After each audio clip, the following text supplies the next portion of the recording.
Hey, what's going on everybody? It's Jacob. In this video, I want to talk to you about the question, what type of affiliate marketer are you? Okay, it's an interesting question. It's an interesting topic. I think it's one you want to get clarity on. I think there's definitely a right and a wrong answer. So stick with me through this video. We're going to chat through it and then you can decide if you need to make any changes.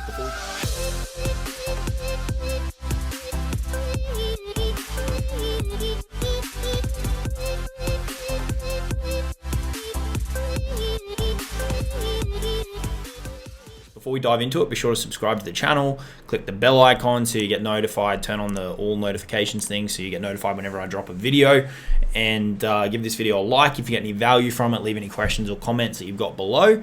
I'll do my best to get back to you throughout the week, and check out the Super Affiliate Accelerator if you want to get into high ticket affiliate marketing and work with me and my team on that. There's a link, be the first link in the description. So, what type of affiliate marketer are you? Right, this may not be a question that you've asked yourself before, but I think there's a pretty clear distinction. You could categorize people in this space in a lot of different ways. I see two main types. I see the ones who are what you'll call focused and maybe more stable in their sales approach, is a good way to put it. And I'll see the ones who are jumping around from product to offer to product to trend to launch to offer to product every couple of weeks or months. And look, I think you can make money doing both ways, but I think you've also got to think about a couple of other factors when it comes to transitioning between different offers. Right now, if you're doing everything anonymously and you're just running ads and you're not really focused on building up a brand or building up a relationship, I think that second option is probably okay because you're not really trying to build a long-term dynamic with an audience. I think that second option of jumping around from a ton of different products and offers and pitches and launches and the latest trend and whatever, I think that becomes a bit of an issue, or it does become an issue when you're trying to build an audience. If every week you're pitching them something new, if every week you've got the latest and greatest, if every week you're on the new trend, they're going to become confused, right? They're going to become overwhelmed with pitching. Chances are you're not going to give yourself enough time in between pitches to build that goodwill back up by providing the value and sharing your stories and helping people out. And ultimately, people are going to become unsure about what exactly it is that you stand for as a brand, as an audience. What is your position in the market? If one week you're focused on low ticket offers, then recurring offers, then high ticket offers, then one week you're doing something on e-com, then agency, then crypto, then affiliate marketing. Like, if you're constantly jumping around between all these other things, you're not giving your brand an opportunity to develop an identity, any consistency in your value set, any consistency on what is your position in the market, right? I think you should, when you're first getting started especially, and I would encourage you to keep this trait with you through your affiliate marketing and into your own product creation as well, is focus on offer stability. Focus on a couple of core products and be very strategic about the new things that you add into this mix, right?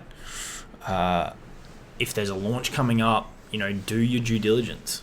If there's a new product that you want to integrate, make sure that you're doing your research, right? Because I think a lot of affiliates forget that because they aren't handling the back end support, I think they're kind of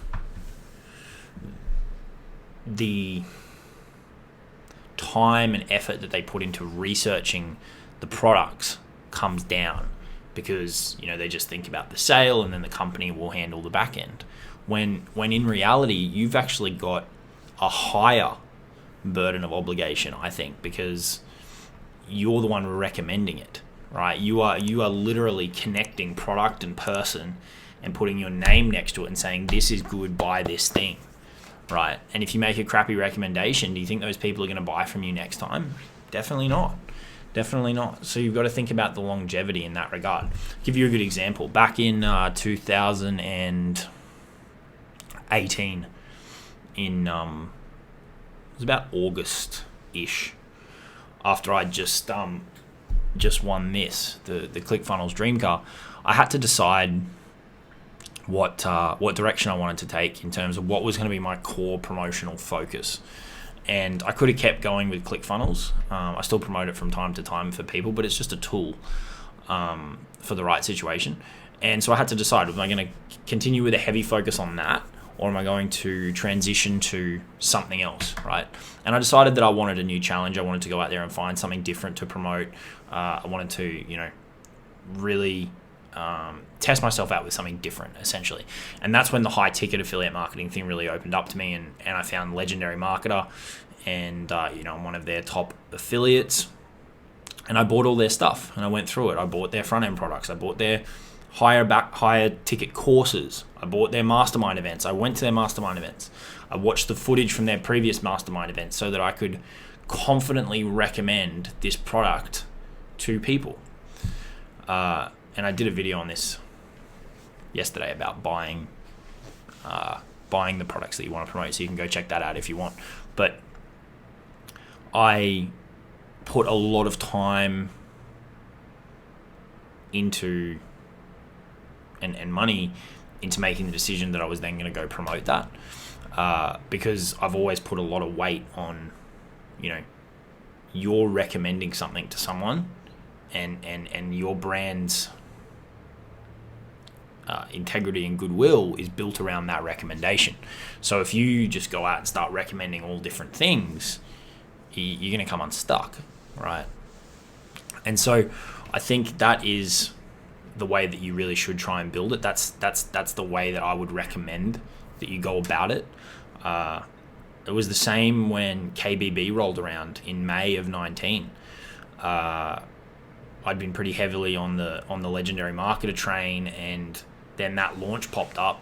Again, I bought the program, I went through the program, and then decided to go all in on the launch because I could tell it was high quality. And so I did a big launch for that. But if you really want to build strong goodwill in your brand that's going to stand the test of time and build up repeat customers, so it's not a churn and burn approach, I think you really want to be selective about the things that you are promoting. Now, this may make you less money in the short term because it may mean that you don't jump on a certain launch because you're not certain about the creator or the product quality or whatever. But in the long run, it will serve you way, way, way better.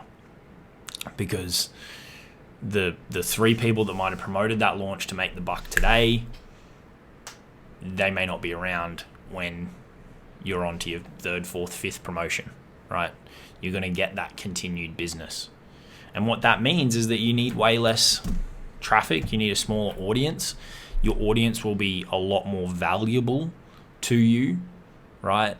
The average audience member value will be a lot higher because you'll be able to sell stuff to people over and over again. They'll buy things over and over again because you've given them a good recommendation, because they'll be able to tell that you've put some thought into recommending that program and haven't just grabbed a link and fired it out to them,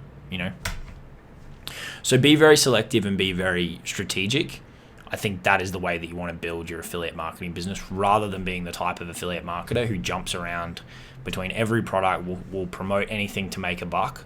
That is going to give you longevity in your online business. Now, as with a lot of my videos, I'm going to recommend that you do some self-audit, self-reflection on this point and say, right, which one have I been, over the last few weeks, months, years, however long you've been doing this?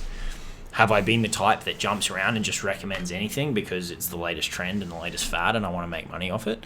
Or have I been genuinely considered and strategic in what I recommend to people?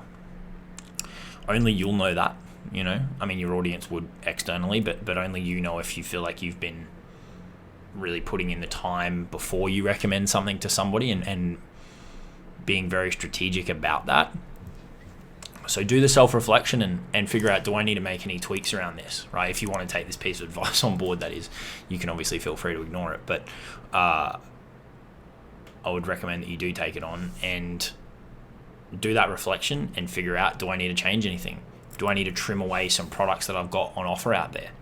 Do I need to focus more in on one or two things, right? Do I need to come up with a bit of a process for future launches or new products that I come across in order to assess them? You know, do I need to go and buy what I'm promoting, right? Because I haven't bought it and I'm not getting the traction that I want because I don't really know what I'm selling and I don't have enough understanding of the product. Do you need to go and do that? Okay.